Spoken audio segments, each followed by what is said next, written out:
کم نہیں یہ میری خوشی زہرا، کم نہیں یہ میری خوشی زہرا، مجھ پہ تیری عطا ہوئی زہرا، کم نہیں یہ میری خوشی زہرا۔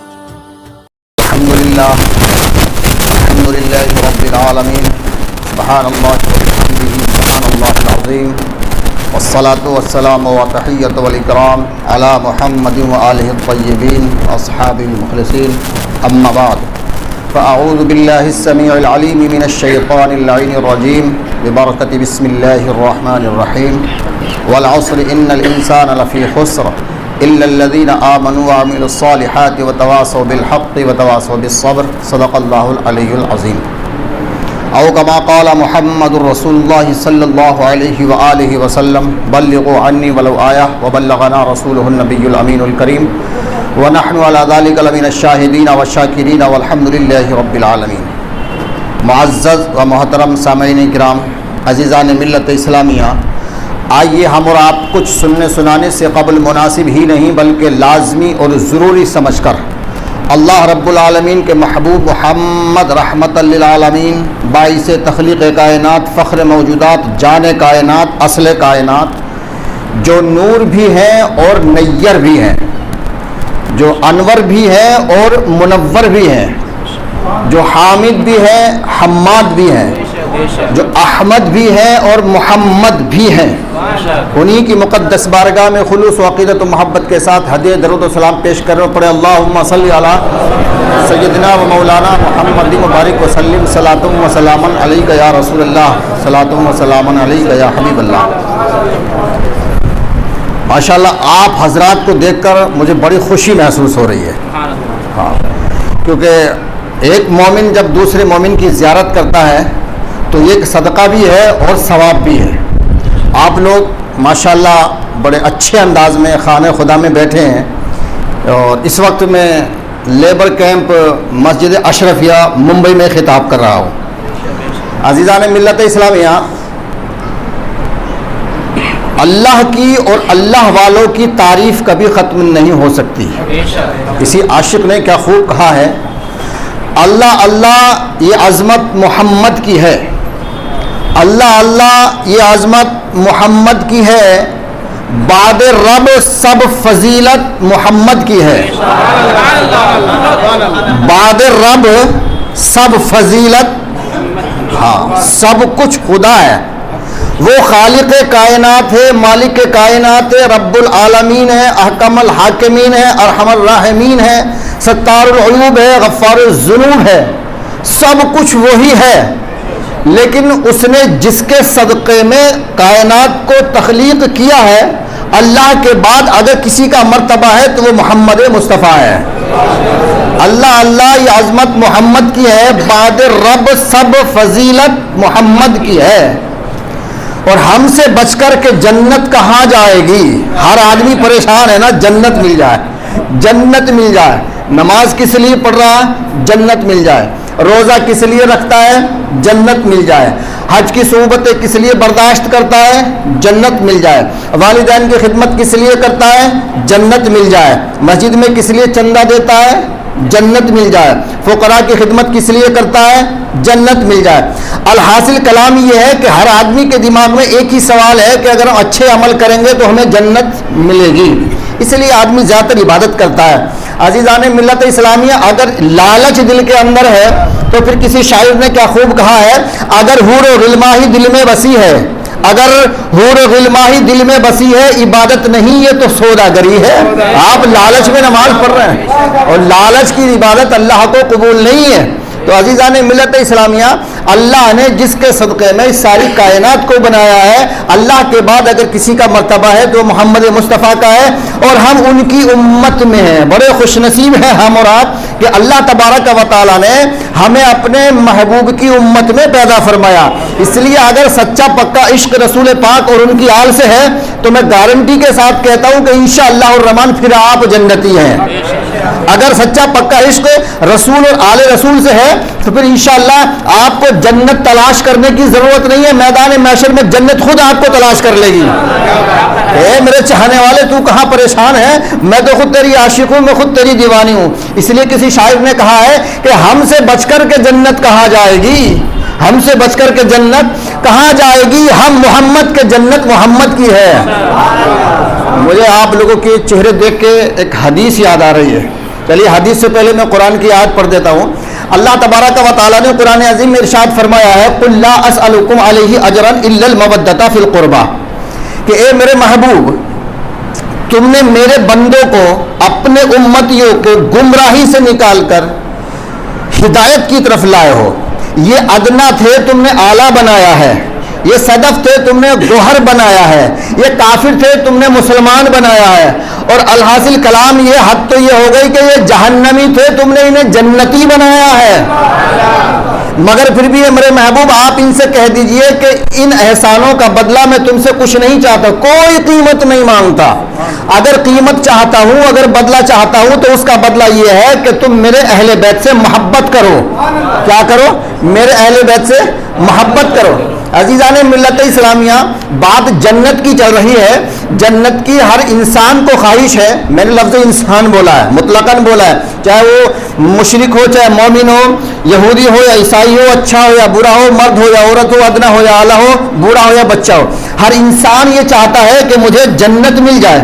عزیزان ملت اسلامیہ، تو میں ایک گارنٹی کے ساتھ آج 11 مارچ کو اس لیبر کیمپ کی اشرفیہ جامع مسجد ممبئی میں ایک فارمولہ دے کے جا رہا ہوں، اس کو دل اور دماغ کی تختی پر نوٹ کر لینا۔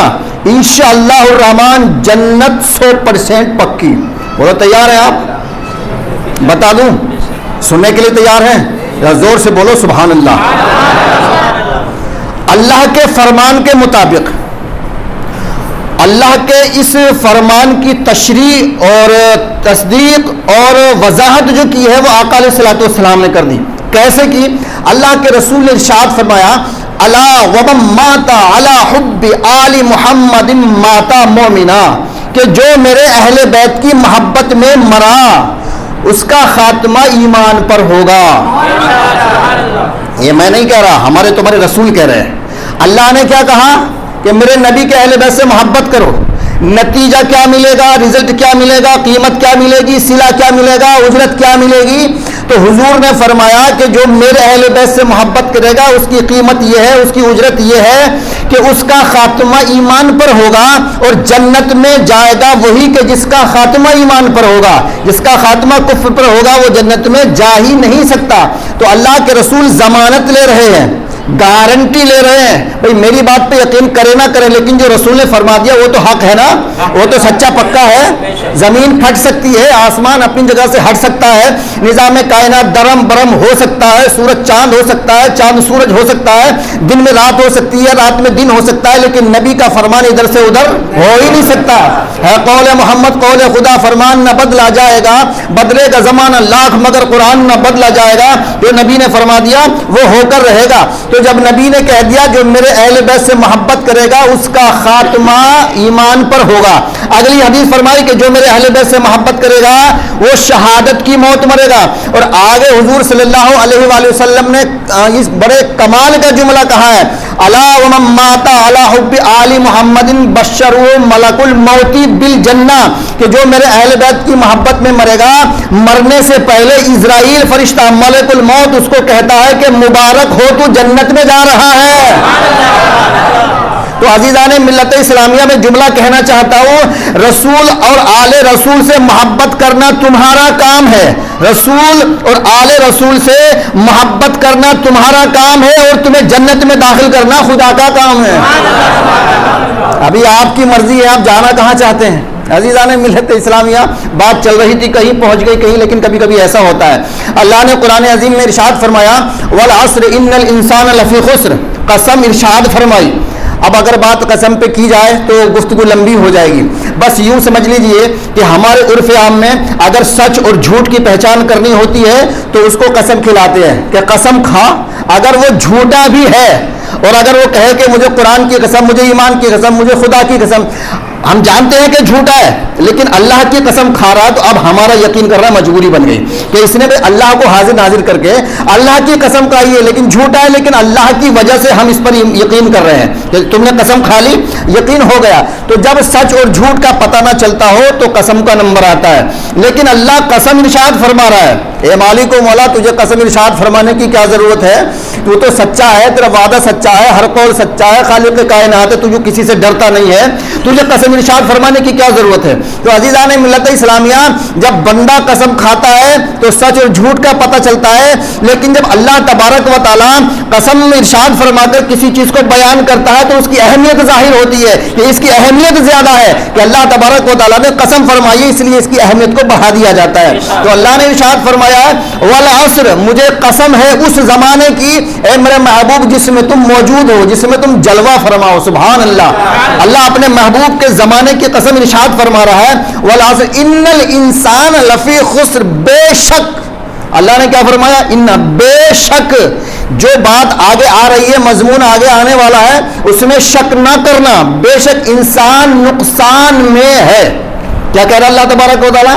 انسان نقصان میں ہے۔ جو بات خدا کہہ رہا ہے بھائی وہ حق ہے کہ نہیں؟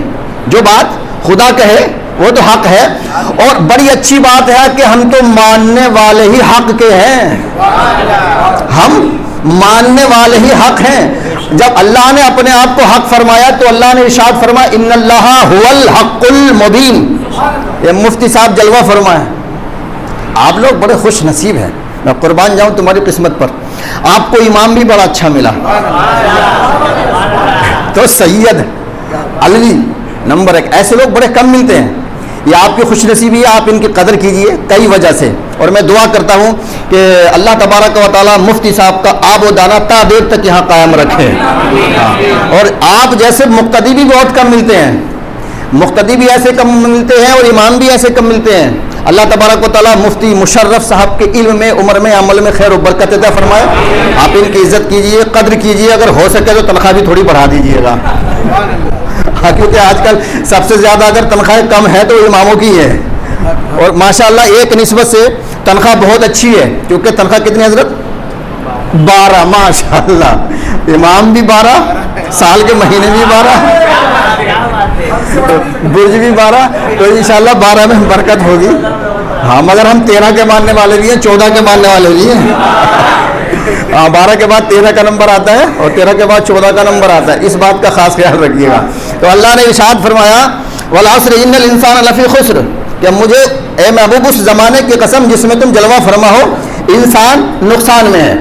اب لفظ انسان اللہ نے کہا تو اگر کوئی کتنا بھی مالدار ہے، چاہے وہ وزیر ہو، چاہے بادشاہ ہو، امیر ہو، فقیر ہو، اچھا ہو، برا ہو، ادنا ہو، اعلیٰ ہو، ہندو ہو، مسلم ہو، سکھ ہو، عیسائی ہو، کوئی بھی ہو، اے ٹو زیڈ سب نقصان میں ہے۔ تو اب سوال یہ پیدا ہوتا ہے کہ اگر سبھی نقصان میں ہے تو اللہ نے نقصان میں رکھا ہی کیوں ہے؟ بنایا کیوں انسان کو جب نقصان میں ہے؟ تو اللہ نے اپنے اوپر کوئی بات نہیں لی ہے، اللہ تبارک و تعالیٰ نے اپنے اوپر کوئی بات نہیں لی ہے۔ اللہ نے انسان بنایا، اس کو عقل بھی دی ہے اور اس کو اختیار بھی دیا ہے، دونوں چیزیں دی ہیں۔ عقل اور اختیار نہ ہوتا تو جزا سزا کا کوئی مطلب ہی نہیں تھا۔ عزیزان ملت اسلامیہ، تو اب سوال یہ پیدا ہوتا ہے کہ جب اللہ تبارک و تعالیٰ نے ارشاد فرمایا کہ انسان نقصان میں ہے تو اس نقصان سے بچنے کی کوئی ترکیب ہے, کوئی صورت ہے؟ تو اللہ نے ارشاد فرمایا کہ ہاں بچنے کی صورت ہے. یا اللہ وہ کیا ہے؟ الا الذین آمنوا وعملوا الصالحات. اگر نقصان سے بچنا چاہتے ہو تو ایمان والے بن جاؤ. سبحان اللہ, کیا صورت تو چھوٹی ہے مگر بڑی جامع ہے ماشاءاللہ. تو اللہ نے ارشاد فرمایا کہ اگر تم نقصان سے بچنا چاہتے ہو تو ایمان والے بن جاؤ. یا اللہ ایمان کیا ہے؟ ایمان کا معنی ہے مان لینا. مان لینا ایمان کس کو کہتے ہیں؟ کہتے ہیں یار ہم تو ایمان والے ہیں, لیکن بہت سے ہمارے مسلمانوں کو پتہ ہی نہیں تو کہ ایمان کا معنی کیا ہے. ایمان کا معنی ہے مان لینا, اور مان لینے سے پہلے ضروری ہے کہ کسی کو پہچان لینا, کیونکہ جب تک پہچانے گا نہیں تو مانے گا نہیں, اور پہچاننے سے پہلے ضروری ہے اس کا دیکھ لینا. اب جب دیکھے گا تبھی تو پہچانے گا, پہچاننے کے بعد مانے گا. فار ایگزامپل, مثال کے طور پہ امام صاحب کے پاس کوئی مہمان آئے اور کوئی کہے کہ صاحب میں امام صاحب کا مہمان ہوں, تو امام صاحب پہلے آئیں گے, اس کو دیکھیں گے کہ کون ہے. اگر بھائی ہے, گاؤں کا ہے, رشتہ دار ہے تو کہیں گے ہاں میں نے اس کو پہچان لیا. جب پہچان لیں گے اس کے بعد اندر لے جائیں گے. اور امام صاحب جانتے ہی نہیں ہیں کہ ہے کون, دوست ہے دشمن ہے, اب کیا پتا چھپا ہوا دشمن ہے. تو سامعین محترم کچھ نہیں پتا, تو پہلے دیکھو, دیکھنے کے بعد پہچانو اور اس کے بعد مانو. تو تیسری منزل ہے ایمان کی. ماننے کا نام ایمان ہے, لیکن اس کے بعد جو نمبر آتا ہے وہ یقین کا آتا ہے. اگر آپ اجازت دیں تو ایک قرآنی واقعہ سنا دوں, درود شریف پڑھ کر سنائیے گا.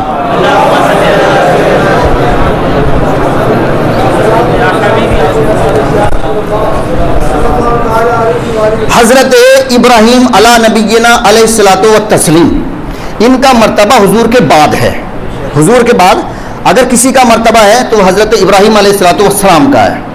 ان کے دل کے اندر خواہش پیدا ہوئی کہ اللہ نے فرمایا اذ قال ابراہیم ربی الذی یحیی و یمیت, کہ اللہ تبارک و تعالیٰ میں جانتا ہوں کہ تو زندگی بھی دیتا ہے اور موت بھی دیتا ہے. اذ قال ابراہیم ربی الذی ارنی کیف تحیی الموتى قال اولم تؤمن قال بلی ولکن لیطمئن قلبی. یا اللہ میں مانتا ہوں کہ تو زندگی اور موت دینے والا ہے, مگر جب سب لوگ مر جائیں گے تو میدان محشر میں تو زندہ کیسے کرے گا؟ کیا نبی بندہ خالق سے مالک سے سوال کر رہا ہے. تو اللہ نے فرمایا قال اولم تؤمن, کیا تجھے میرے اوپر ایمان نہیں ہے؟ اللہ کے نبی کے درمیان میں گفتگو ہو رہی ہے. اللہ کہہ رہا ہے کہ تمہیں میرے اوپر ایمان نہیں ہے. تو حضرت ابراہیم علیہ السلام عرض کرتے ہیں مولا ایمان تو ہے, لیکن پریکٹیکل دیکھنا چاہتا ہوں, یقین کرنا چاہتا ہوں. یعنی ایمان تھا, اگر میں تھوڑا سا جملہ کہہ دوں تو بے جا نہ ہوگا, لیکن یقین کم تھا, یقین کم تھا. اگر یقین پورا ہوتا تو اللہ سے سوال ہی نہ کرتے. بھائی سوال کرنا اس بات کی دلیل ہے کہ یقین کمزور تھا, اس لیے تو کہہ رہے تھے کہ اللہ تبارک و تعالیٰ تم مردے کو زندہ کیسے کرے گا. تو اللہ نے فرمایا کیا تمہیں یقین نہیں ہے؟ تو حضرت ابراہیم علیہ السلام نے کہا اللہ ایمان تو ہے لیکن میں پریکٹیکل دیکھنا چاہتا ہوں. تو اللہ تبارک و تعالیٰ نے ارشاد فرمایا کہ 4 پرندے پکڑو. واقعہ آپ کا سنایا ہے, مجھے اس سے کوئی مطلب نہیں, لیکن مجھے جو نتیجہ نکالنا ہے وہ آپ کو دے رہا ہوں میں. 4 پرندے پکڑے, ان کو قیمہ بنایا گیا, پہاڑوں پہ رکھ دیا گیا. اس کے بعد حضرت ابراہیم نے آواز لگائی اور 4 پرندے اکٹھا ہو کے زندہ ہو کے واپس آ گئے. جب زندہ ہو کے واپس آ گئے تو اب حضرت ابراہیم علیہ السلام کو اطمینان قلبی ہو گیا, کیونکہ اب میں نے پریکٹیکل دیکھ لیا ہے. تو جب تک آدمی اپنی آنکھوں سے کسی چیز کو دیکھتا نہیں ہے وہ یقین کرتا نہیں ہے, یہ انسان کی فطرت ہے. تو حضرت ابراہیم علیہ السلام کو ایمان تھا لیکن یقین کی کمزوری تھی, لیکن جب اپنے ہاتھوں سے پریکٹیکل عمل کر کے دیکھ لیا تو یقین بڑھ گیا. تو جس کا ایمان مضبوط ہوتا ہے, جس کا یقین مضبوط ہوتا ہے, تو انشاءاللہ اس کا مقام بھی بہت مضبوط ہوتا ہے. سارا مقام کا جو معاملہ ہے وہ ایمان کا اور یقین ہے. تو عزیزان ملت اسلام میں ایمان کا معنی ہے مان لینا. ایک مجھے چھوٹی سی حدیث یاد آ رہی ہے, ذرا سبحان اللہ کہہ دیجیے گا. ایک مرتبہ پیغمبر اعظم نور مجسم صلی اللہ علیہ وآلہ وسلم مدینہ شریف کے بازار سے گزر رہے ہیں. وہاں پر ایک یہودی جس کا نام سوا ابن حارث تھا, وہ اپنا گھوڑا بیچ رہا تھا. آقا علیہ الصلوۃ والسلام نے ارشاد فرمایا اے یہودی یہ گھوڑا بیچتا ہے؟ اس نے کہا کہ ہاں بیچوں گا. عزیزان ملت اسلامیہ تو حضور نے ارشاد فرمایا بتا اس کی قیمت کیا ہے؟ یہودی کہنے لگا اس کی قیمت 3 درہم ہے، یعنی چاندی کے 3 سکے تم مجھے دے دو، یہ گھوڑا میں تمہیں دے دوں گا۔ آقا علیہ الصلوۃ والسلام نے جیب سے چاندی کے 3 سکے یعنی 3 درہم نکالے اور اس یہودی کے حوالے کر دیے، اور یہودی سے ارشاد فرمایا یہودی قیمت تیری ہو گئی اور گھوڑا میرا ہو گیا، سودا پکا ہو گیا۔ اب وہ یہودی کہنے لگا اے محمد ابن عبداللہ، محمد ابن عبداللہ اس نے اس لیے کہا تھا کہ وہ مسلمان نہیں تھا، اگر مسلمان ہوتا تو یا نبی اللہ کہتا، یا رسول اللہ کہتا، یا حبیب اللہ کہتا۔ اس نے کہا محمد ابن عبداللہ سودا پکا ہو گیا، مگر میں نے سنا ہے کہ آپ خاتم النبیین بن کے آئے ہیں، شفیع المذنبین بن کر آئے ہیں، رحمت للعالمین بن کے آئے ہیں۔ میرا آپ سے ایک ادنا سا سوال ہے اور عرض گزارش یہ ہے کہ اس گھوڑے سے مجھے ایک بڑا ضروری کام لینا ہے، اگر یہ گھوڑا ایک دن کے لیے آپ مجھے عنایت فرما دیں گے تو میرا کام ہو جائے گا اور آپ کا احسان ہو جائے گا۔ سبحان اللہ، کیونکہ نبی کے دربار میں کوئی بھی آتا ہے وہ مانگنے سے سوا پاتا ہے، ادنا آتا ہے تو اعلیٰ بن جاتا ہے، اگر فقیر آتا ہے تو غنی بن جاتا ہے۔ سبحان اللہ۔ آقا علیہ الصلوۃ والسلام نے ارشاد فرمایا ٹھیک ہے گھوڑا لے جا، اپنا کام کر کے گھوڑا کل کو مجھے واپس کر دے دینا۔ عزیزان ملت اسلامیہ جب دوسرا دن ہوا تو حضور صلی اللہ علیہ وآلہ وسلم اسی جگہ پہ اپنا گھوڑا لینے کے لیے پہنچ گئے، ادھر سے یہودی بھی گھوڑا لے کے آ گیا، دیکھا کہ یہودی وقت مقررہ پر اسی مقام پر کھڑا ہے۔ آقا علیہ السلام نے ارشاد فرمایا اے یہودی اب کل ہو گیا، تو نے کل کا وعدہ کیا تھا، تیرا کام بھی ہو گیا، میرا گھوڑا میرے حوالے کر دے۔ عزیزان ملت اسلامیہ یہودی یہ سوچ کر بے ایمان ہو گیا، اس کی نیت خراب ہو گئی کہ گھوڑا بھی میرے پاس ہے، قیمت بھی میرے پاس ہے، اگر بے ایمانی کر جاؤں تو ڈبل فائدہ ہو جائے گا، قیمت بھی بچ جائے گی، گھوڑا بھی بچ جائے گا۔ اب وہ یہودی کہنے لگا اے محمد ابن عبداللہ جب میں نے گھوڑا بیچا ہی نہیں تو تم نے خرید کیسے لیا؟ جب میں نے گھوڑا بیچا ہی نہیں تو تم نے خرید کیسے لیا؟ حضور صلی اللہ علیہ وآلہ وسلم نے ارشاد فرمایا اے یہودی تیری نیت خراب ہو گئی ہے، تو بے ایمانی کر رہا ہے، کل میں نے تجھے قیمت دی تھی اور تو نے گھوڑا دینے کا آج مجھے وعدہ کیا میرا گھوڑا میرے حوالے کر دے۔ اب یہودی کی چال دیکھیے، کیونکہ جو شاطر مزاج ہوتا ہے وہ پہلے سے تیاری کر کے آتا ہے کہ اگر ہاں کرے گا تو یہ کہوں گا اور نہ کرے گا تو یہ کہوں گا۔ اور یہودی کہنے لگا اے محمد ابن عبداللہ جب میں نے گھوڑا بیچا ہی نہیں تو تم نے خرید کیسے لیا؟ اور اگر آپ نے خریدا ہے تو گواہ پیش کرو کہ کس کے سامنے خریدا ہے۔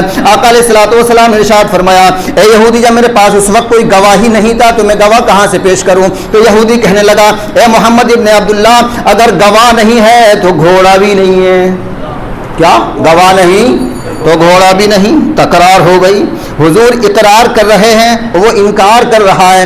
عزیزان ملت اسلامیہ جب تکرار ہو گئی بات آگے بڑھ گئی تو اسی اسنا میں ایک عاشق رسول صحابی رسول خزیمہ ابن ثابت کا گزر ہو رہا تھا، انہوں نے معمے کو سمجھ لیا کہ یہودی رسول سے گواہ مانگ رہا ہے اور رسول گواہ پیش نہیں کر پا رہے ہیں، تو خزیمہ ابن ثابت نے کہا او یہودی بتا کیا معاملہ ہے؟ تو یہودی نے کہا کہ تمہارا نبی جو ہے دعویٰ کر رہا ہے کہ میں نے اس کو گھوڑا بیچا ہے اور گواہ کوئی پیش نہیں کر پا رہا۔ سبحان اللہ سبحان اللہ۔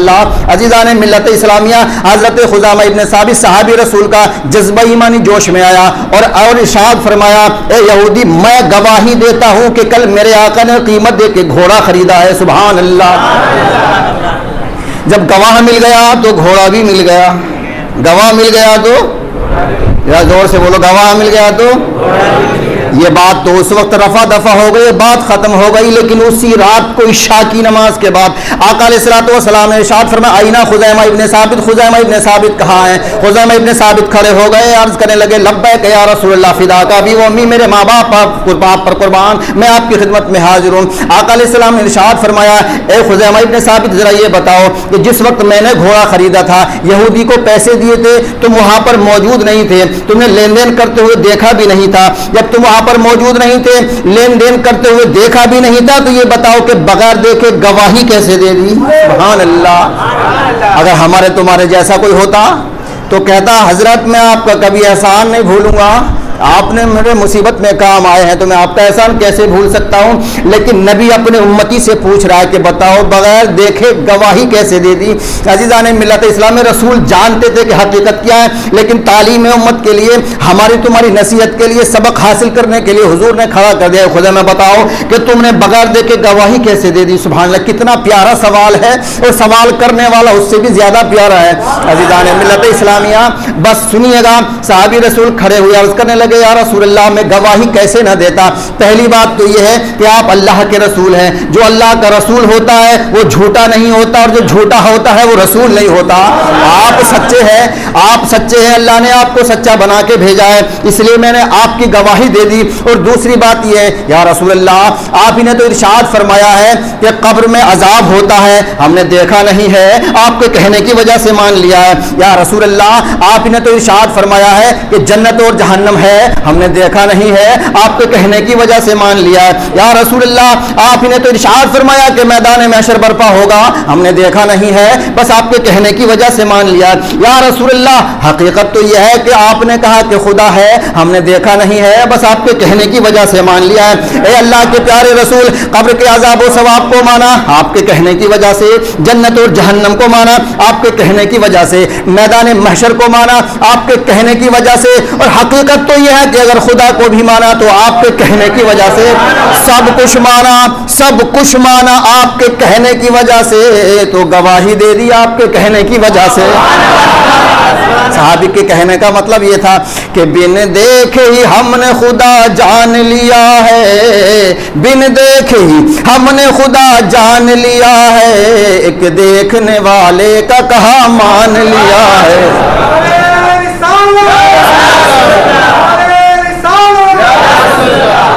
یہ حدیث تو یہاں پوری ہو گئی، مگر عزیزان ملت اسلامی یہاں سے جو نتیجہ نکلتا ہے وہ یہ نکلتا ہے کہ جس نے رسول کو مان لیا اس نے خدا کو بھی مان لیا اور ساری خدائی کو مان لیا۔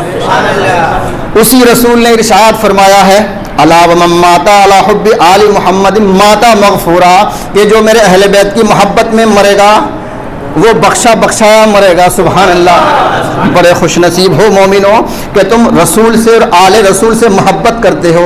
اگر پوری کائنات کے اندر سب سے بڑا اگر کوئی سرمایہ ہے تو اہل بیت کی محبت ہے، بغیر اہل بیت کی محبت کے کہیں کچھ بھی نہیں، نہ دنیا میں کامیابی ہے نہ مرنے کے بعد کامیابی ہے۔ عزیزان ملت اسلامیہ حضور صلی اللہ علیہ وآلہ وسلم نے اسی لیے تو کہا ہے کہ میرے اہل بیت کشتی نوح کی طرح ہے، جو اس میں سوار ہو گیا وہ نجات پا گیا اور جو اس سے ہٹ گیا وہ ہلاک ہو گیا۔ اب پنجتن پاک کی کشتی ہے، ان سے محبت کر کے اگر جنت میں جانا چاہتے ہو تو دامن پکڑ لو، اگر جہنم میں جانا چاہتے ہو تو اپنے دلوں میں بغض بھر لو، یہ تمہاری مرضی کے اوپر بات ہے۔ عزیزان ملت اسلامیہ ذکر مولا علی جس کو پیارا نہیں، ذکر مولا علی جس کو پیارا نہیں اس کا سجدہ خدا کو گوارا نہیں، ذکر مولا علی جس کو پیارا نہیں اس کا سجدہ خدا کو گوارا نہیں۔ اور مصطفیٰ نے کہا عظمت مرتضیٰ، مصطفیٰ نے کہا عظمت مرتضیٰ وہ سمندر ہے جس کا کنارہ نہیں، وہ سمندر ہے جس کا کنارہ نہیں۔ ارے ہم تو کیا بڑے بڑے صحابہ کرام بغیر اہل بیت کی محبت کے جنت میں نہیں جا سکتے۔ عزیزان ملت اسلامیہ وہ واقعہ و حدیث آپ نے سنی ہوگی کہ ایک مرتبہ حضور صلی اللہ علیہ وآلہ وسلم امام حسن علیہ السلام جو آل رسول میں سب سے پہلے ہیں، سبت اکبر ہیں، کاندھے پہ بٹھا کے مدینے کی گلیوں میں گھما رہے تھے۔ میں عرض کرنے لگا عالم تصور میں، عالم تخیل میں، یا رسول اللہ آپ اپنے نواسوں کو بٹھا کر اپنے کانوں پہ بازاروں میں، گلی کوچوں میں، مدینے کی گلیوں میں، راستوں میں کیوں گھماتے ہیں؟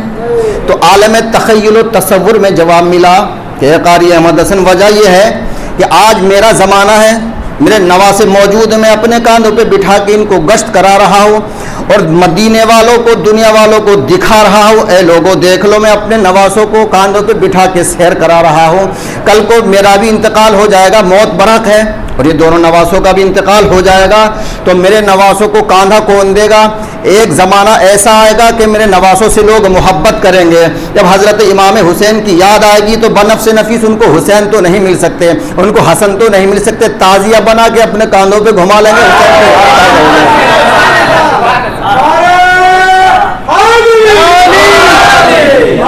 درود پاک پڑھ کر سنائیے گا اللہم صلی علی سیدنا مولانا محمد بارک وسلم صلاۃ و سلام علیکہ یا رسول اللہ صلاۃ و سلام۔ شکریہ شکریہ جزاک اللہ۔ عزیزان ملت اسلامیہ تو جب تک صحابہ کرام بھی اہل بیت سے محبت نہیں کریں گے وہ بھی جنت میں نہیں جا سکتے. کیسے نہیں جا سکتے؟ یہ میں نہیں کہا. یہ حضرت فاروق اعظم رضی اللہ تعالیٰ عنہ خلیفہ ثانی کی بارگاہ میں چلتے ہیں. ایک مرتبہ ان کے بیٹے، یہ تو بہت مشہور معروف واقعہ نا، ہر مولوی ہر خطیب بیان کرتا ہے، لیکن جب ربط میں آتا ہے، تسلسل میں آتا ہے، تو پھر واقعے میں مزہ آتا ہے.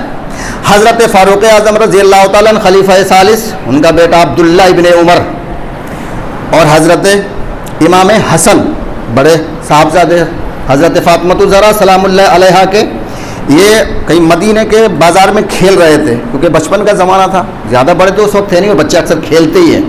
تو کھیل ہی کھیل میں حضرت امام حسن علیہ السلام، کیونکہ ان کو علیہ السلام ہی کہنا بہتر ہے، رضی اللہ تو ان کو کہتے ہیں کہ جس نے پہلے گناہ کیے ہو، کفر کیا ہو، شرک کیا ہو، یہ دعا ہے کہ اللہ تعالیٰ تو ان سے راضی ہو جا.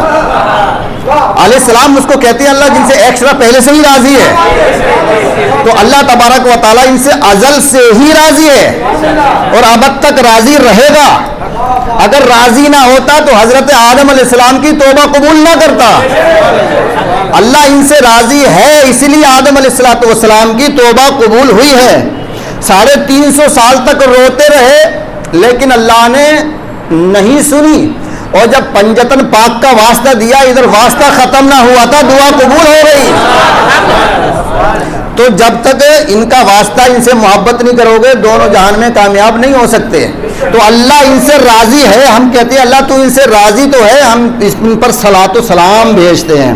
اور حد تو جب ہو گئی، کمال تو تب ہو گیا ان سے محبت کا کہ نماز جیسی عبادت میں جو اہم العبادت ہے، اہم الفرائض ہے، ایسی عبادت میں اللہ تبارک و تعالیٰ نے خاص عبادت میں اپنے محبوب کی آل کا ذکر فرمایا.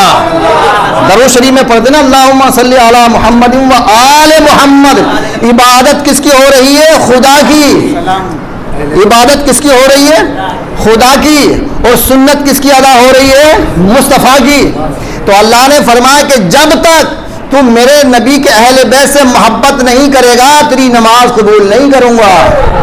میرے محبوب کے اہل بیت سے محبت کر تو تیری نماز قبول ہے. تو عزیزان ملت اسلامیہ، جب تک ہم ان سے محبت نہیں کریں گے ہمیں کچھ نہیں ملنے والا. اگر نفرت کریں گے تو جہنم ضرور مل جائے گا. تو سامعین محترم، بات کہیں اور نکل گئی، درود شریف پڑھ کر سنائیے گا. اللہم صلی علی سیدنا مولانا محمد بارک وسلم صلاۃ و سلام علیک یا رسول اللہ، صلاۃ و سلام علیک یا حبیب اللہ. تو حضرت امام حسن نے کہا ہو غلام زادے. غلام زادے کا مطلب ہے ہمارے غلام کے بیٹے. ہو غلام زادے، ہم سے بڑھ کے بات کر رہا ہے تو. تیرا باپ میرے باپ کے جیسا نہیں، تیری ماں میری ماں کے جیسی نہیں، تیرا نانا میرے نانا کے جیسا نہیں، تیرا دادا میرے دادا کے جیسا نہیں، تو میرے جیسا نہیں. میری برابری کیسے کر رہا ہے؟ تو میرے نانا کے غلام کا بیٹا، تو غلام زادہ ہے. بس لگ گئی بات. بادشاہ کا بیٹا تھا عبداللہ ابن عمر، خلیفہ ثانی کا بیٹا تھا. اچھا مجھے اتنا بڑا تانا دے دیا، بس چلے گا اپنے باپ کی بارگاہ میں. ابا حضور، ہاں بیٹا مجھے غلام زادہ کہا ہے. کس نے کہا ہے؟ امام حسن نے کہا ہے.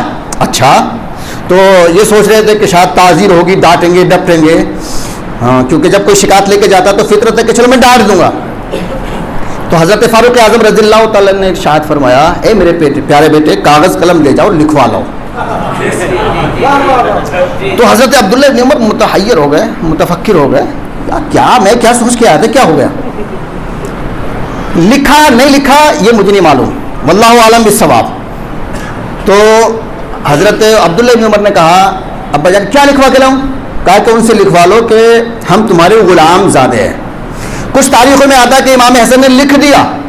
جب انہوں نے لکھ دیا تو حضرت فاروق اعظم نے عرض کیا کہ اس کو میرے کفن کے ساتھ میرے سینے پہ رکھ دینا، یہ میرے لیے سند ہے. جب میدان محشر میں اٹھایا جاؤں گا تو اس رقعے کو اپنے ہاتھ میں لے کے جاؤں گا، عرض کروں گا یا رسول اللہ میں آپ کا غلام ہوں، سند یہ میرے پاس موجود ہے. تو یہ میری غلامی کی سند ہے، اور جو ان کا غلام ہے وہ جنت میں جائے گا. تو مجھے تو جنت میں جانے کی سند مل گئی. ارے فاروق اعظم جیسا صحابی حضرت امام حسن سے سند مانگ رہا ہے، تو بتاؤ جب ان کا کام ان کے بغیر نہیں چلتا تو ہمارا کام ان کے بغیر کیسے چل جائے گا؟ پنجتن کی الفت ہی زندگی کی قیمت ہے.